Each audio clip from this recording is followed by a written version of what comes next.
బావా అదేంటి బావా ఏం చేస్తున్నావు?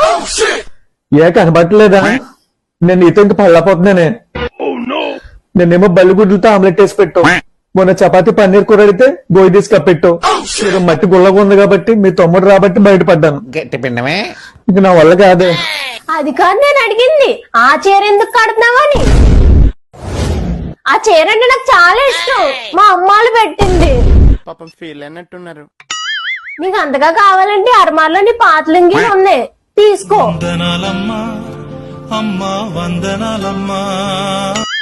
నువ్వు ఎలాగ ఫంక్షన్ కి రానన్నావు కదా, మా అమ్మాలతో వెళ్ళొచ్చేస్తాను. మా తమ్ముడు వస్తున్నాడని తీసుకెళ్ళడానికి.